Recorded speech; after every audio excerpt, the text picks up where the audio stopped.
Listen, so I was not expecting that ending. Somehow, we're now on the 7th Transformers movie, if you include the Bumblebee one, and they've taken it to Brooklyn in the 90s, where the humans are now Mighty Morphin themselves, as we went from No.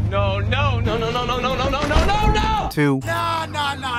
Relax. this time, they got the director from Creed 2, who went from boxing Russians to hacking bots, and I think he does a decent job splitting the human moments and the Transformer fights as much as the other ones have. Story-wise, to me it is rented, but that surprise at the end, alongside the Atmos, I think made it worth the Dolby matinee. Like, these movies have always been the Best Buy stock footage when checking out a new TV or a soundbar, and there's a part towards the end of this where it's just straight 30 seconds of bass that pretty much turned my A-list into a free massage chair. So to me, this is the second best Transformers film so far, if that means anything, but easily it's the best soundtrack that they've had in my opinion, with characters that I thought were pretty fun, even if they may have too much slang for a John Campea. You know, they talk like this, and they have buck teeth, and one of them even has a big buck gold tooth. Basically, it's this. The twins are two hood... Let me explain. So the movie begins on Earth, where we meet these beast Transformers that I thought were calling themselves Maximos, when really they're called Maximals, like the animals.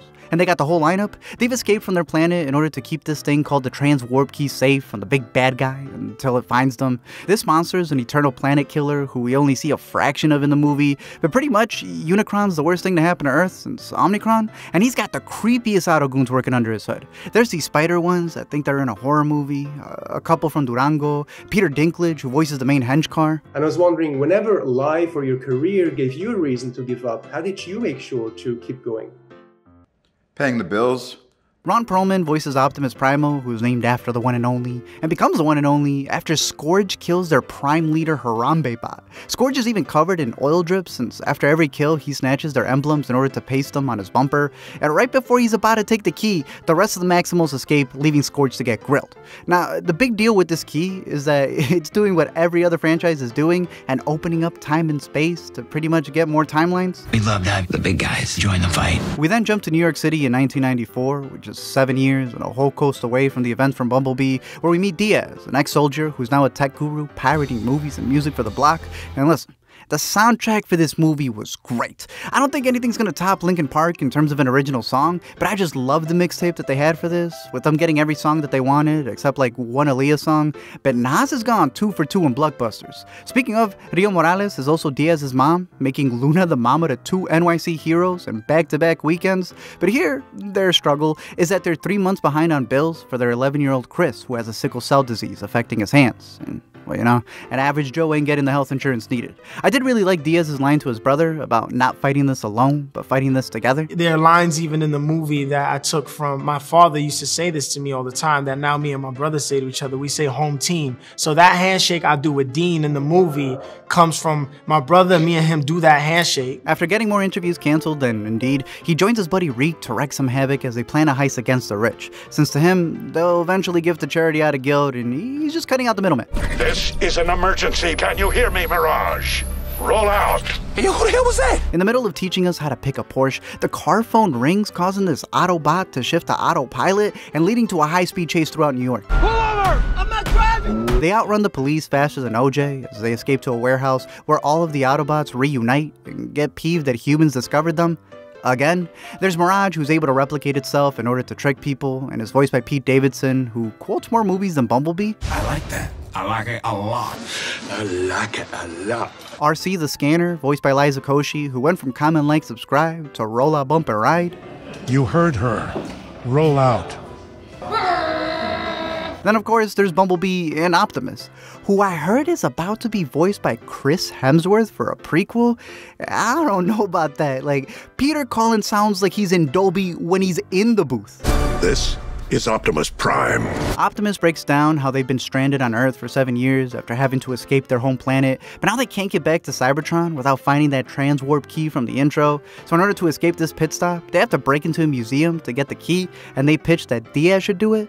Like, even Autobots want Diaz to steal? Somehow, Mirage has enough nuts and bolts to turn into a dumpster truck, and security just lets them in. But what's interesting is that at this point in time, Optimus doesn't really trust humans, and barely even likes his own kind, but it's Bumblebee who mentions befriending them, as he shouts out his own movie. That's when Diaz crosses paths with Helena Wallace, named after Biggie, who works at the museum spotting fakes, and is the first to uncover the key. Who are you? The janitor.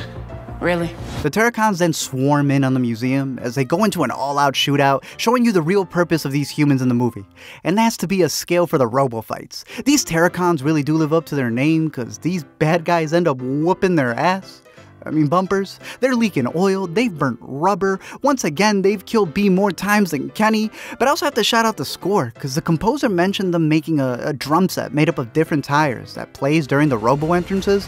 And when timed to those Bayhem explosions, it was raw. I am a Maximum, a warrior for both your past and future. The bird one, named Arizor, flies in to help them at the end of it all, voiced by Michelle Yeoh, who's been in everything, everywhere, and she breaks down how humans can't see the light beam that haunted all the blockbusters in 2010s, and how they may have lost the key, but it's only part one. Like movies in 2023. Diaz goes to say bye to his brother since he's about to get deployed again, and Mirage even gets to meet him, and I'll be honest, there are a lot of lines in here where it sounds like Pete is just reading the car manual, but he has an ad-lib in this scene that got my entire theater cracking up. You know this thing? Yeah, we just work friends.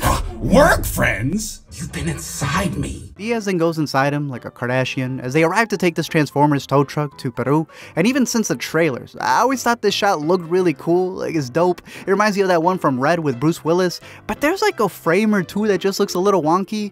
Even later, they try to give Anthony a key. It didn't look like he was staring at Prime's eyes, but his muffler. I'm so excited about these statues because it makes me realize where I actually should have been looking when we were shooting the movie. They arrive in Peru where they meet a Mexican Transformer who believes stick shift is life. And he guides them on where to go. I also found out that they were one of the first big productions to film on top of Machu Picchu, to the point of having to get a blessing before they even went on set. They even shot during a real parade.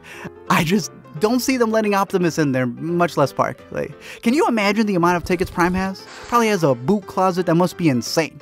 Noah and Elena then sneak through the festivities in plain sight in order to get to the ruins where the key is still missing, but those spider bots creep on them again. In terms of horror, I heard the director, Caple Jr., talk about a deleted scene where we meet Optimus in the beginning with a bunch of Decepticon bodies all along the river, but it got cut because test audiences thought it was too dark.